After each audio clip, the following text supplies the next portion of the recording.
നമ്മളിനി ഇടുക്കിയിലേക്ക് പോവുകയാണ്. ഇടുക്കിയിൽ യൂത്ത് കോൺഗ്രസിന്റെ പ്രതിഷേധമാണ്. ശയന പ്രദക്ഷിണമൊക്കെ നടത്തിയാണ് പ്രതിഷേധിക്കുന്നത് യൂത്ത് കോൺഗ്രസ് പ്രവർത്തകർ. ദൃശ്യങ്ങളിലേക്ക് പോകാം.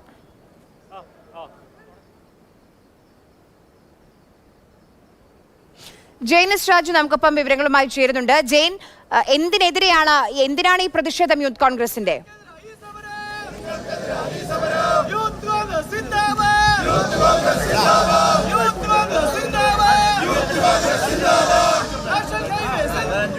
ആര്യ, ഇന്ന് ഇടുക്കി ജില്ലയിലെ 3 പഞ്ചായത്തുകളിൽ ഹർത്താൽ നടക്കുകയാണ്. അത് കൊച്ചി ധനുഷ്കോടി ദേശീയപാതയുടെ ഭാഗമായ നേരിമംഗലം മുതൽ വാളറ വരെയുള്ള 14 കിലോമീറ്റർ അവിടെ ദേശീയപാതയുടെ വികസനം ഹൈക്കോടതി ഒരു ഉത്തരവിലൂടെ തടഞ്ഞിരിക്കുകയാണ്.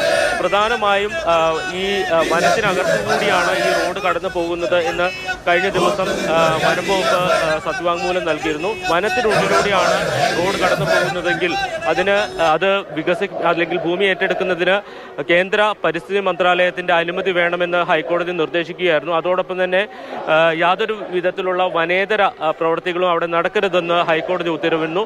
ഇതിന്റെ പശ്ചാത്തലത്തിലാണ് UDFും യൂത്ത് കോൺഗ്രസും വലിയ പ്രതിഷേധവുമായി രംഗത്തെത്തിയിരിക്കുന്നത്. ഇപ്പോൾ വാളറയിൽ നിന്നുള്ള ദൃശ്യങ്ങളാണ് കാണുന്നത്. വാളറയിൽ യൂത്ത് കോൺഗ്രസ് പ്രവർത്തകർ ശയനപ്രദർശനം നടത്തുകയാണ്. സംസ്ഥാന സർക്കാരിന്റെയും അതോടൊപ്പം തന്നെ വനംവകുപ്പിന്റെയും ഇടപെടലാണ് ദേശീയപാത വികസനത്തിന് തടസ്സം സൃഷ്ടിച്ചത് എന്നൊരു ആരോപണം ഉന്നയിച്ചുകൊണ്ടാണ് ഈ പ്രതിഷേധം ഇവിടെ ഉയർത്തിക്കൊണ്ടിരിക്കുന്നത്. അതോടൊപ്പം തന്നെ 3 പഞ്ചായത്തുകളിൽ, അതായത് അടിമാലി, വെള്ളത്തൂവൽ, പള്ളിവാസൽ എന്നീ 3 പഞ്ചായത്തുകളിൽ UDF ഹർത്താലിന് ആഹ്വാനം ചെയ്തിട്ടുണ്ട്. ആ ഹർത്താലിന്റെ ഭാഗമായി വാഹനങ്ങൾ തടയുന്നതടക്കമുള്ള കാര്യങ്ങൾ ഉണ്ടായി. വിനോദസഞ്ചാരികളുടെ വാഹനങ്ങൾ അടക്കം തടയുന്നുണ്ട്. ഏതാണ്ട് ഒരു 10-15 മിനിറ്റ് വാഹനങ്ങൾ തടഞ്ഞിട്ടതിന് ശേഷമാണ് അത് പോകാൻ അനുവദിക്കുന്നത്. അതോടൊപ്പം തന്നെ LDFും ഇന്ന് ഹർത്താലിന് ആഹ്വാനം ചെയ്തിട്ടുണ്ട്. LDF അടിമാലി പഞ്ചായത്തിലാണ് ഹർത്താൽ നടത്തുന്നത്. അവർ ആരോപിക്കുന്നത് ഇടുക്കി MP ഡീൻ കുര്യാക്കോസിന്റെ ഇടപെടലാണ് ഇത്തരത്തിലൊരു നിയന്ത്രണത്തിലേക്ക് കാര്യങ്ങൾ എത്തിച്ചത് എന്നൊരു ആക്ഷേപമാണ് LDF ഉന്നയിക്കുന്നത്. പക്ഷേ സംസ്ഥാന സർക്കാർ കൃത്യമായി തന്നെ ഒരു സത്യവാങ്മൂലത്തിലൂടെ ഈ കടന്നു പോകുന്ന പാത അത് മലയാറ്റൂർ ഇടിയറ റിസർവിന്റെ ഭാഗമാണെന്ന് സത്യവാങ്മൂലം നൽകിയിരുന്നു. പ്രധാനമായിട്ടുള്ള ഒരു പ്രശ്നം എന്ന് പറയുന്നത് ഈ റോഡിന്റെ ഒരു വശത്ത് വലിയ രീതിയിൽ മരം വെട്ടി നീക്കുകയും അതോടൊപ്പം തന്നെ മണ്ണിടിക്കുകയും ചെയ്തിട്ടുണ്ട്.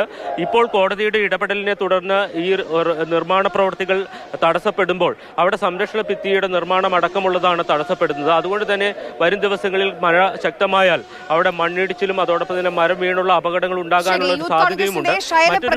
പുരോഗമിക്കുകയാണ്. 3 ഇടത്ത് ഇന്ന് ഹർത്താലുണ്ട്. അതിനിടെയാണ് ഇപ്പോൾ ഈ രീതിയിലുള്ള പ്രതിഷേധത്തിലേക്ക് കൂടി യൂത്ത് കോൺഗ്രസ്